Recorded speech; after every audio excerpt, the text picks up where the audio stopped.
Today's the day for Blumhouse to do what Blumhouse does best. Today's the day for Blumhouse to take a simple horror concept that should be a slam fucking dunk and make it the most bland, basic bitch of a concept that you have seen in many, many months. Today's the day for Blumhouse to continue to frustrate the fuck out of me by utilizing actresses that should get such great projects, but no. Daniel Deadwyler gets The Woman in the Yard, which was directed by the director of House of Wax, as well as Orphan, Unknown, Nonstop, The Shallows, Jungle Cruise, OEO, Black Adam, and Carry On Till Your Dreams Come True.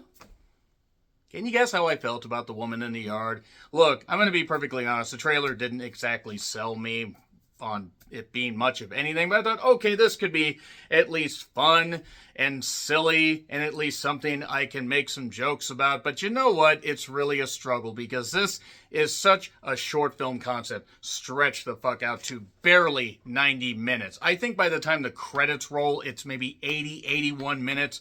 And boy, once it even tries to kick things into gear in the third act, it is terrible. It is fucking terrible. Let me tell you why it's terrible. Because it was written by somebody that has only done television and probably should go back to doing television. I'm all for people getting more opportunities, and everybody's got to start somewhere.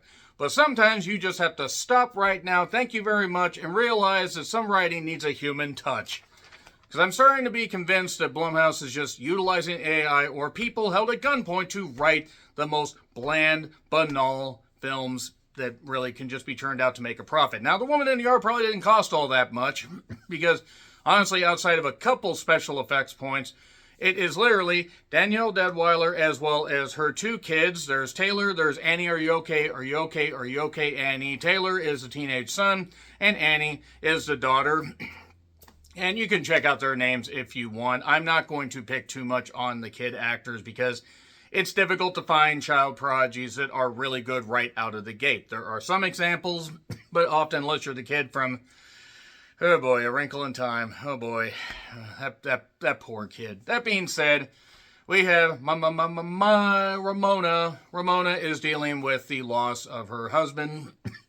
She's living on a farm that her and her husband were fixing up. She has her two kids, and she's dealing with a leg injury because, well, it turns out that there was a car crash involved, and, oh, there's a woman in the front yard that keeps getting closer, and she's all in black, and keeps saying, today's the day, and keeps, saying all kinds of haunting shit and looking really menacing and everything. Well, really, Ramona doesn't do much of anything. She's a terrible goddamn mother, and her kids are like, well, you really should protect us, and Taylor's, the son is like even saying, I could go down the road to the other farm a couple miles away because we don't have power, we don't have any of this. Every inconvenience basically is foisted upon them.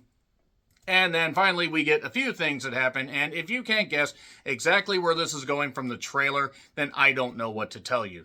It's easy to predict, and that's not the worst thing in the world if you make a movie fun, or at least you make a movie kinda pseudo-scary. No, this doesn't do that. It's psychological horror straight out of the Never Let Go playbook. This somehow is more basic than Never Let Go. Never Let Go, I don't think, knew what it wanted to be. This also doesn't know what it wants to be, but it's more frustrating. Blumhouse, once again, striking likely gold, if not at the box office, on streaming because, again, this film will probably just turn a fucking profit because it probably costs, I don't know, about $3 fucking because they're really good about squeezing every penny. Squeezing a nickel until the buffalo farts, as a podcaster would once say. But yes, there's a mysterious woman in black in the front yard.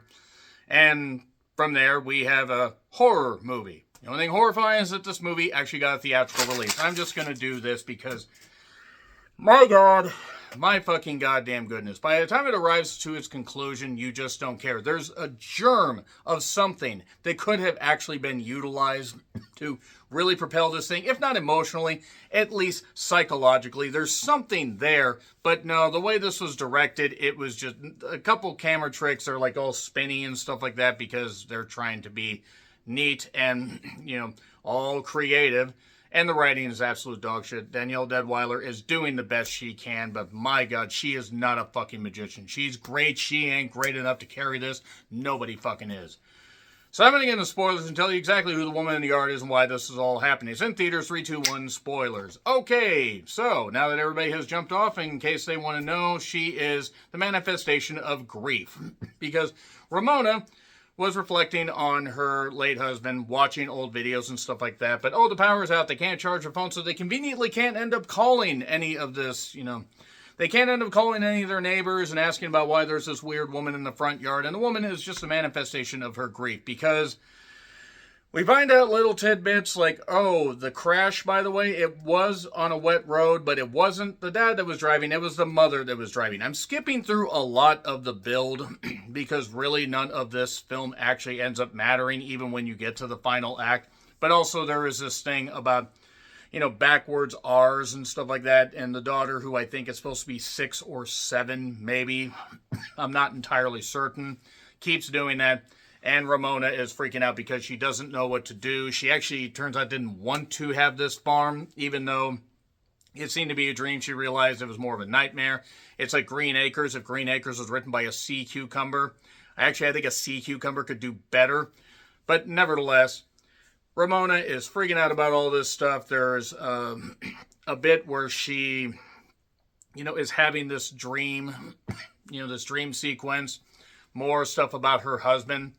She ends up basically, confronting the woman in the yard, and the woman in the yard is basically telling her, like, you need to be perfectly honest about this. The woman even confronts the kids and basically says, this is what happened. Actually ends up telling Taylor, and Taylor finds out about the stuff going on, as why the dad died and stuff like that.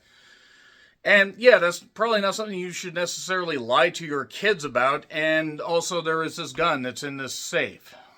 Now, there's only one bullet left. One bullet left? Why, laughing boy, I know. Anybody that knows what Looney Tunes that is from, I love you guys. So, Taylor's going to end up doing some, is going to end up taking, doing some target practice, shall we say, on the woman in black. Wait, that's a different movie. The Woman in the Yard. The Woman in the Black Yard. Oh, yes, and by the way, the dog ends up dying at one point. Just dying, totally dying off camera because we get shadows and everything, and shadows and dust Maximus. And yeah, so the dog vanishes, totally gone, buried in the ground. The chain just comes up empty, and she ends up. They end up going up into the attic. They realize suddenly that they have to stay away from light because now the movie has decided that this entity can just attack based on shadows and dust Maximus and light and do all this stuff and attack and knock shit over and everything. You can't decide if it wants to be a psychological horror or a haunted house movie. And it's a one-location shoot. We do not leave this fucking house. We are on the grounds of the house, which means that the shooting budget was probably even way lower than I thought, so it's probably about $2.25 in all honesty. And they're up in the attic, and then suddenly the woman in the black yard comes and, gets Annie and takes Annie away and everything. They're coming to take Annie away, ha ha, ho ho, hee hee. So then Annie suddenly is, she's like got her flashlight going and stuff like that, and Ramona's like, I gotta confront her, I gotta do this, I gotta do all this stuff, and then Taylor and her are gonna go looking, and Ramona ends up going through the safe, which apparently leads to a spiritual tunnel area that leads them to a reverse world. A reverse world that shows paintings, and Ramona used to do painting and stuff like that, and there was, and she realizes looking at the husband's like, I had a great dream and stuff like that. We named this house, we need to name this house because it's finally built and everything, and what will we call it? All those flowers that you love. Irises. Oh, geez, I wonder what they're going to end up calling the goddamn farm. But that being said, she realizes, oh shit, she's in the spirit world. The spirit world, which is unlike the real world, because the spirit world does not hassle Rob Thomas. That is a deep cut for music fans. So she notices that the word, or the name Ramona, has a backwards R. Just like what her daughter kept writing. We get it, movie. Jeez, you're so goddamn on the nose, you're like fucking Tony Khan in a booking meeting, snorking and saying, thanks, guys. So, yeah, she gets out of that, and the reason that there was only one bullet left in the gun is she has been debating whether to take her own life. That is never the answer, by the way. The grief, all that stuff is answered, and that would have been something good if the movie up to that point had been anything competent, but it wasn't.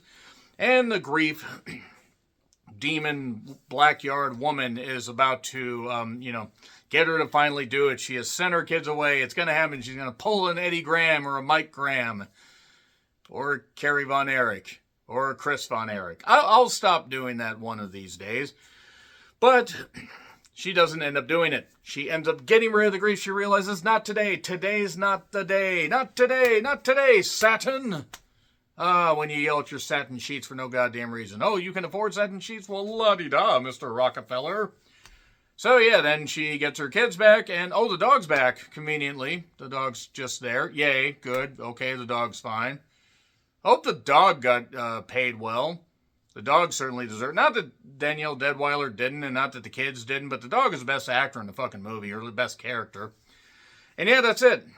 Look, the idea of grief and dealing with loss and having to carry on for your kids is something that could have actually made for a good psychological horror focus. Unfortunately, this movie doesn't even do that. It doesn't get that at all.